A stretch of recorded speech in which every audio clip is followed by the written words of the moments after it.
Bismillahirrahmanirrahim. Alhamdulillahirabbil alamin wassalatu wassalamu ala asrofil mursalin Muhammadin wa ala alihi wa sahbihi ajmain amma ba'du. Jamaah zuhur yang dimuliakan Allah, ada 3 masalah yang akan kita bahas, masih berkenaan dengan penyembelihan hewan. Yang pertama, ada hewan yang haram dimakan dagingnya. Hewan ini kecuali tidak termasuk anjing dan babi. Berarti mungkin itu harimau, macan, singa, mungkin buaya, ular. Ini haram dagingnya untuk dimakan oleh kita.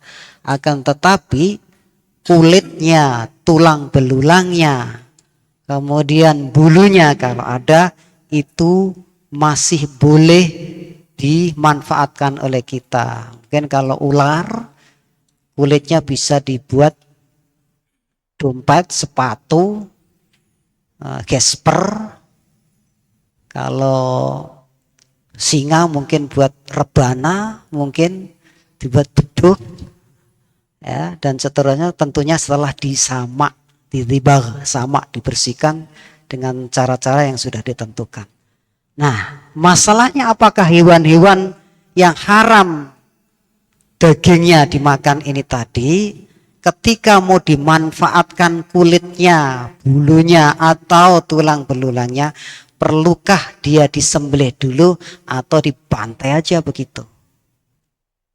Para jemaah sekalian, ternyata Islam sungguh istimewa, dari hal-hal yang kecil sampai yang besar, apalagi sudah diatur dan disyariatkan oleh Islam. Para jemaah sekalian, dalam madhab Syafi'i, madhab Maliki, ya, bahwa hewan yang haram dimakan dagingnya tapi masih bisa dimanfaatkan selain dagingnya, asalkan tidak dimakan, ternyata harus disembelih dulu. Kata-katanya, faqala Malik az-zakatu ta'malu fis sibai wa ghairiha ma'adal khinjir. Asalkan bukan babi dan anjing, al-khinjir, maka tetap disembelih dulu. Jadi kalau singa mau dimanfaatkan kulitnya, atau apa itu namanya, buaya mau dimanfaatkan kulitnya, harus disembelih dulu. Itu Islam. Jangan langsung ditombak aja begitu terus biarkan. Ditangkap dulu baru disembelih. Dagingnya tidak boleh dimakan, tapi kulitnya, tulang belulangnya masih bisa dimanfaatkan untuk keperluan kita. Jangan-jangan gesper kita ini ada yang terbuat dari ular, dari buaya, padahal dipakai sholat. Gitu. Ternyata tadhuru bitibak, bisa suci asalkan disamak, kecuali kulitnya anjing dan babi, al-kalb wal khinjir. Itu madhab Malik.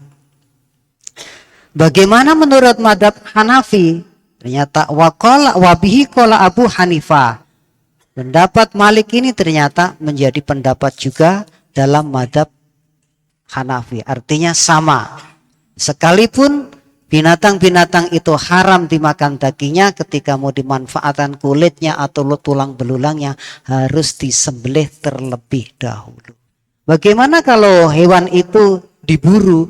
Maka ketika berburu itu sesuai keadaan. Ditombak, ditembak, dipanah. Ketika meluncurkan, melepaskan senjata itu mengucapkan Bismillahirrahmanirrahim.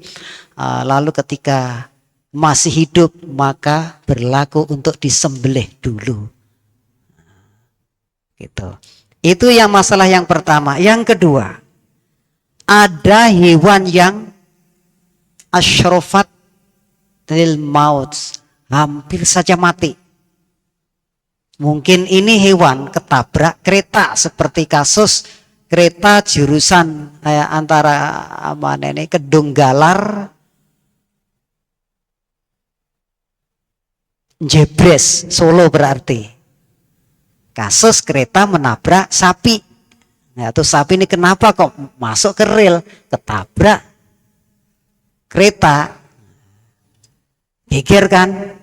Orang kampung yang kebetulan butuh banget daging itu, sebagian menyarankan sembelih, sebagian di sana mungkin ada ustaz juga haram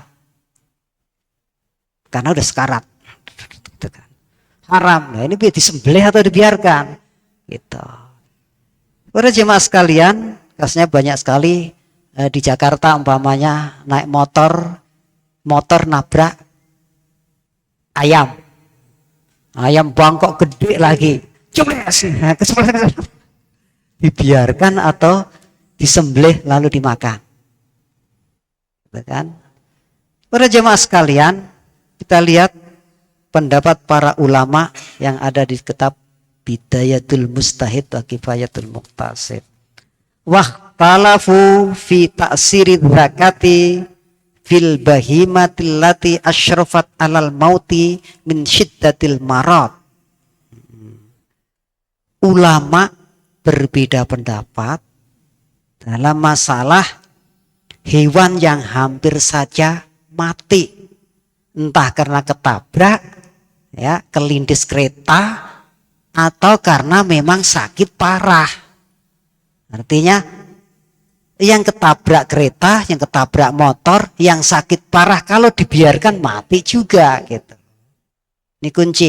Kalau dibiarkan dia mati, maka kalimatnya asyrafat, hampir saja mati. Asyrafat alal maut, hampir saja mati. Bagaimana? Apakah penyembelihannya itu berarti atau sama sekali tidak? Para jemaah sekalian, ini juga ada perbedaan pendapat. Kita ambil dalam madhab Maliki lagi. Dalam madhab Malik, pendapat yang paling terkenal atau jumhurul ulama fi Maliki, anna zakata ta'malu fiha. Kalau ada kasus seperti itu, sapi ketabrak kereta, asalkan masih gerak-gerak, ya, 1 kali, 2 kali, 3 kali, apalagi masih gitu kan, digorok, kemudian boleh dimakan. Itu madhab Malik. Imam Malik gurunya Imam Asy-Syafi'i. Dalam hal ini madhab Syafi'i mengikuti Imam Malik, asalkan masih hidup, benar-benar tandanya hidup apa? Al-harokat, bergerak. Suara dengan gerak itu beda, Pak. Ada gerakannya, kecacal-kecacal, atau ada suaranya. Itu masih bisa disembelih lalu dimakan. Tapi di dalam madhab Malik, tapi madhab Malik yang tidak masyhur, ya, sebagian madhab Malik menyatakan an-nadzaka la ta'mal.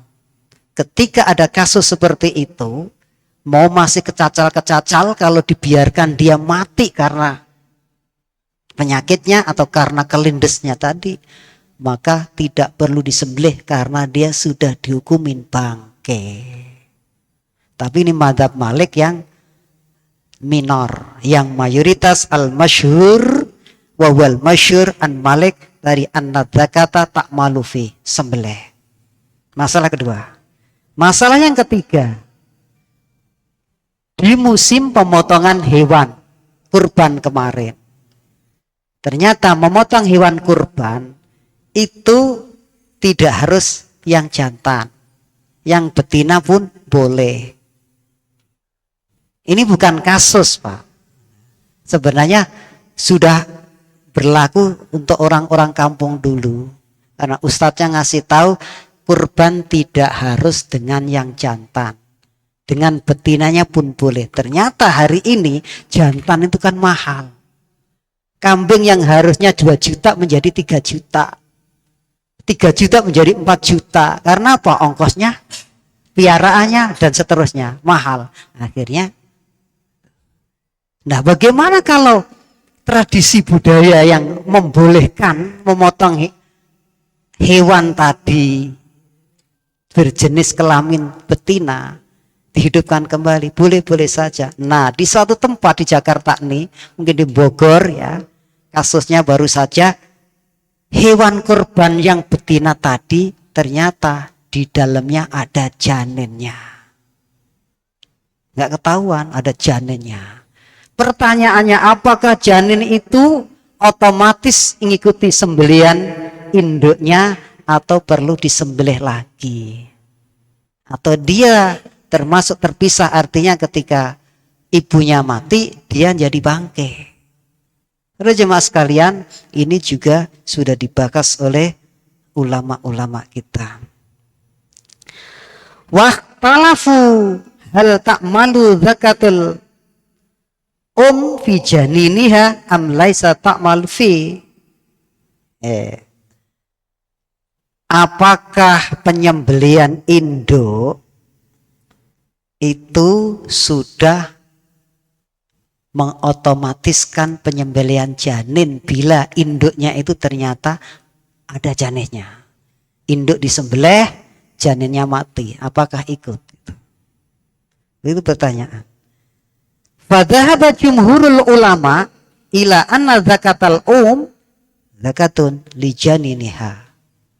Nih, mayoritas ulama berpendapat bahwa sembelian induk itu sudah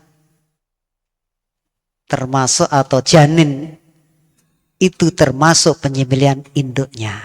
Induk disembelih, dibelah perutnya, ternyata ada janinnya, janinnya mati, maka maka dia termasuk penyembelian induknya. Artinya tidak perlu disembelih. Sudah termasuk. Itu madhab jumhurul ulama, termasuk madhab Syafi'i, madhab Maliki. Hanya saja menurut Imam Abu Hanifah, ketika induk disembelih, beliau tadi setuju dengan yang pertama, tapi beliau secara detail lagi, bagaimana kalau setelah disembelih induknya ternyata janinnya masih hidup? Apakah dibiarkan dia biar mati, ngikuti induknya? Ya kalau mati, kalau hidup bagaimana? Maka dalam madhab Malik, janin yang ternyata masih hidup setelah induknya mati, maka wajib disembelih tersendiri. Bismillahirrahmanirrahim. Para jemaah sekalian, ini hal-hal yang terjadi dalam kehidupan kita sehari-hari. Ya, apalagi di tempat jagal, ya kan? Kerbau, sapi yang sudah tidak produktif ya dijual kan, itu disembelih, ternyata masih ada janinnya. Biasanya ini butuh disembelih, dijual aja, tadinya disembelih, ternyata ada janinnya. Bagaimana jawabannya ini tadi? Para jemaah sekalian, berkenaan dengan yang tadi hampir saja mati tadi, ternyata kita temukan hadisnya. Ada seorang budaknya Ka'ab bin Malik. Kerjaannya budak ini adalah mengembala domba. Dombanya banyak. Tidak disadari, satu di antara kambing yang banyak itu mungkin digigit ular kobra kali ya. Sekaratlah dia, kecacal-kecacal begitu. Nah, si budak ini ambil inisiatif nyari batu yang tajam gitu. Digoroklah kambing itu yang sudah sekarat tadi. Digorok pakai batu, matilah dia. Setelah mati, Ka'ab dan budaknya ini menghadap Rasulullah Sallallahu Alaihi Wasallam. Bolehkah atau bagaimana kambing yang disembelih dalam keadaan seperti ini? Kata Rasulullah Sallallahu Alaihi Wasallam setelah mendengar cerita itu, kronologinya, kuluha, boleh dimakan hewan itu.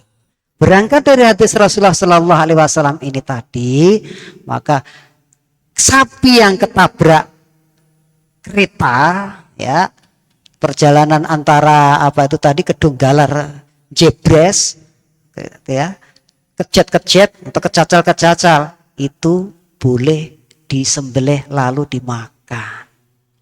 Jawabannya begitu, Pak. Mudah-mudahan ini ada manfaatnya untuk kita. Kurang lebihnya mohon maaf. Billahi taufik wa hidayah. Assalamualaikum warahmatullahi wabarakatuh.